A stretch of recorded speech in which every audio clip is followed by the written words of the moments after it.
정기국회 안에 처리하지 못한 내년 예산안을 놓고 여야 줄다리기가 계속되고 있습니다. 법인세 인하가 여전히 최대 쟁점입니다. 국회 취재기자 연결해서 자세히 들어보겠습니다. 조성호 기자. 네, 국회입니다. 네, 예산안 협상 어떻게 진행되고 있습니까? 네, 김진표 국회의장이 제시한 예산 처리 시한까지 불과 이틀 남았는데 여전히 절충점을 찾지 못하고 있습니다. 국민의힘 주호영 원내대표는 법인세 최고 세율 인하를 민주당이 반대하는 것에 대해 당 정체성과 이념 관련 문제라고 하니까 협상이 한 발자국도 못 나간다며 이렇게 지적했습니다. 당의 정체성과 관련되는 문제라면 민주당 대표실에 사진을 걸어놓은 김대중 대통령, 노무현 대통령이 법인세를 1%, 2% 낮추었던 것은 어떻게 설명하겠습니까? 민주당은 최고 세율을 유지하되 연 2억 원에서 5억 원 이하의 이익을 내는 중소기업의 세율을 낮춰야 한다고 맞서고 있는데요. 윤석열 대통령의 법인세 언급에 대해서는 국회 개입이라며 차라리 직접 국회와 협상하고 담판 지으라고 꼬집었습니다. 들어보시죠. 입법부인 국회를 자신의 통포부쯤으로 여기는 저급한 인식이 드러난 것입니다. 예산안 심의 확정권은 입법부의 고유 권한입니다. 오늘 오후 2시에 국회의장 주재로 양당 원내대표가 다시 만나는데 진전된 논의가 이루어질지 주목됩니다. 네, 해임 건의안 여파도 계속되고 있습니까?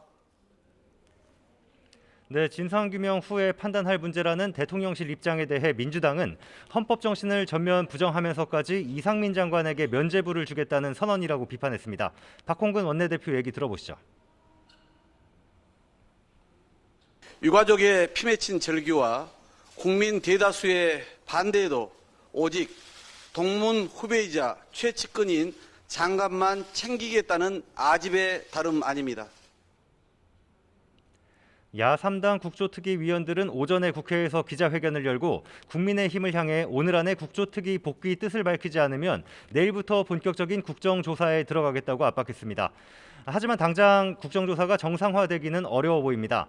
여당 의원들은 국정조사도 하기 전에 이 장관이 책임이 있는 것처럼 낙인을 찍었다고 반발하고 있는데 다시 참여할지는 이런 기준으로 판단한다는 방침인데요. 주호영 원내대표 얘기 들어보시죠.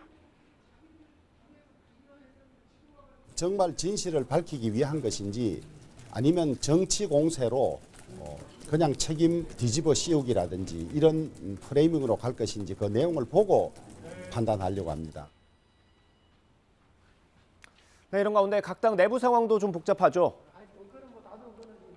네, 국민의힘은 당 대표를 선출하는 전당대회가 내년 3월 초에 열릴 것으로 보이는 가운데 현행 7대 3인 당원 투표와 일반 국민 여론조사 비율을 당원 투표 비중을 늘리도록 조정하자는 주장이 친윤계를 중심으로 나오는 상황입니다. 김기현 의원은 BBS 라디오에서 수치를 얘기하는 건 부적절하다면서도 당의 정체성을 제대로 반영할 수 있는 시스템으로 끌고 가는 게 옳다며 이런 입장에 힘을 보탰지만 안철수 의원은 당원 투표 비중을 늘리는 건 역선택을 방지하는 게 아니라 국민의힘 지지층을 배제하는 것이라며 부정적인 입장을 내비쳤습니다. 민주당 이재명 대표는 오늘부터 1박 2일 동안 충청 지역에서 국민 속으로 경청 투어 일정에 나섰는데요. 내부적으로는 이 대표에 대한 수사를 문재인 정부에 대한 수사와 분리해서 대응해야 한다. 단일 대우로 맞서선 안 된다는 비이재명계 공세가 나오고 있는데 민생과 경제를 앞세워서 주요 입법 사항과 예산안 방향 등을 직접 설명하면서 자신의 결백을 강조하는 행보로도 보입니다. 지금까지 국회에서 YTN 조성호입니다.